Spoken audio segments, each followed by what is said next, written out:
See graatsiline iluvõimleja on Karmel Kallemaa, iluvõimlemise maailmameister Jaanika Mölderi tütar.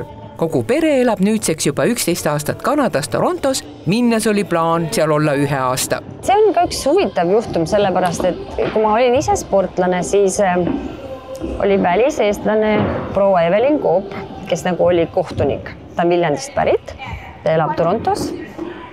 Ta saab nüüd 95 aastaseks ja tema nagu hakkas mulle rääkima, et tule Torontosse, võta tema töö üle ja 11 aastat tagasi ja me otsustasime perega, et lähme proovime. 9 aastaks läksime. Nüüd on sellest 11 saanud. ja põhimõtteliselt me hetkel ei tööta temaga koos, ma aitan tal korraldada tema võistlusi, tema nimelisi võistlusi. Coop Cup on selle võistluse nimi. Aga ma ei tööta temaga sellepärast koos, et temal on omad arusaamised spordist, minul on omad arusaamised. Aga ta teab, et ma olen seal ja kui ta otsustab ühel hetkel, et ta rohkem ei taha seda teha, siis ma olen valmis seda tegema. Et me avasime seal oma klubi ja meie klubis on 15 eestlast. Jaanika lõi ka omanimelise klubi Tartus juba aastal 1991. Praegu tegutseb see lisaks Tartule ka Võrus ja Tallinnas. Ja aastast 1994 hakkas Jaanika Tartus korraldama Miss Valentine'i võistluseid. Tänavu juba 31. korda, isegi Covidi ajal, siis läbi online'i. Jaanika ise tuli tänavu siia Kanada rahvuskoondisega, kes võistleb rühmvõimlemises. Kuna neil ei olnud treenerit, siis Kanada võimlemisliit nagu palus, et ma aitaks laupäev, pühapäev. Ma ütlesin, et olgu, et laupäev, pühapäev ma saan aidata, et teistel päevadel mul nagu oma töö. Ja nad ei leidnud treenerit ja siis asi lõppes sellega, et nagu vaikselt nagu tuli see kõik mulle üle, nii et nüüd ma siis töötan nendega. Nad on hästi noored, nad on 2009 sündinud. Terve see rühmtüdrukud on hästi töökad, nad hästi hoiavad üksteist. Kõik 6 tüdrukut on eri rahvusest ja nad võitsid tänavu pronksmedali. Karmel pääses 4 alal finaali ja võitis rõngas pronksmedali. Miss Valentine'ist osavõtt oli sel aastal rekordiline. See sai alguse aastal 94. Mina olin just ise lõpetanud selle spordi nagu kõrgel tasemel. Minu treener Reetik ütles, et sa võiksid siia kutsuda maailma tippvõimlejaid Eestisse. Mõtlesin, et jaa, miks mitte? Esimesel aastal oli 3 riiki. Oli Läti, Soome ja Eesti. Ja nüüd on 55 riiki, kus on maailma tipud koos, pluss siis rühmvõimlemise maailma karikaetapp. Eesti jaoks on see ja eriti selle väikese Tartu linna jaoks on see väga oluline üritus, sest et meil on 1500 osavõtjad pluss delegatsiooni liikmed, treenerid, kohtunikud, lapsevanemaid tuleb siia palju, igasuguseid toetajaid. Et ütleme, linnale on see nagu väga suur asi.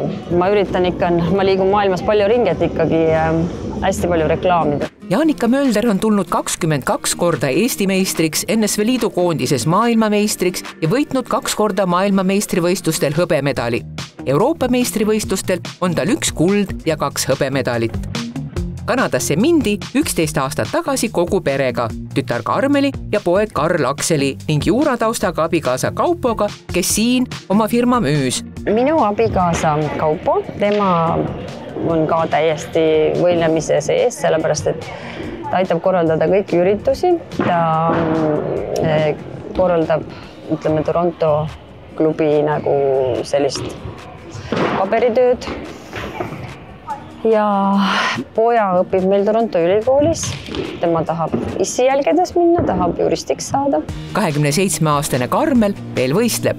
Ta on praegu Kanada koondises esikolmikus ja võistleb igal pool maailma meistrivõistlustel ja maailma karikatel. Et selles suhtes, mis see kõige suurem saavutus on olnud? Commonwealth Games võitja oli ta, Kanada meister on ta. Pan American Championshipsil on ta võitnud medaleid. Karmel tegutseb ka treenerina ja ütleb, et nende klubis on teistest täiesti erinev töökultuur, kus ei karjuta kunagi ja motiveeritakse ainult positiivsega. Ent Karmel valmistub intensiivselt ka tööeluks. Hetkel ma olen oma 4. ülikoolis juba, õpin. Eelmine aasta ma lõpetasin Toronto filmikooli ja nüüd eelmise suve lõpus ma filmisin oma esimese lühifilmi.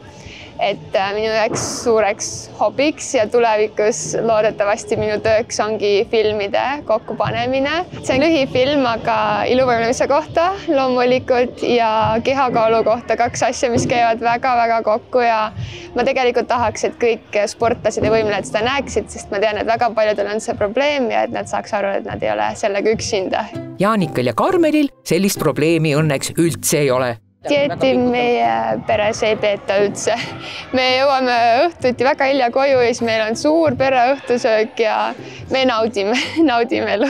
Koju jõuab naispere tihti alles kella 10 õhtul. Õhtusöögi valmistab neile Kaupo. Mida sa neile pakud? Oi, no menüü on päris lai. Seepärast, kuna ma olen selle auväärse toidu tegemisega pidanud juba viimased, ma ei tea, 30 aastat tegelema, siis olen üht-teist õppinud ja ausalt öeldes, ega ma naudin seda tegevust, et see ei ole koormaks. Et jah, igasuguseid lemmikuid on perele, et kaladest, pastadest kuni ripideni välja. Mis kaugem perspektiiv on, et tulete kunagi ka Eestisse tagasi või? Vaatame, mis tulevik toob, et samas kui lapselapsed kunagi on Kanadasse, siis ikka päris ära kolida ei tahaks, et võib-olla pigem suviti käia ja pikemalt siin olla. Aga nii see elu on läinud, et 2 riigi vahel, et mõlemid armastame. Aga südamesõbrad on ikka Eestis. Ütlen neile, et tere sõbrad, et kohtume varsti jällegi, kui ma siin riigi liikumas olen.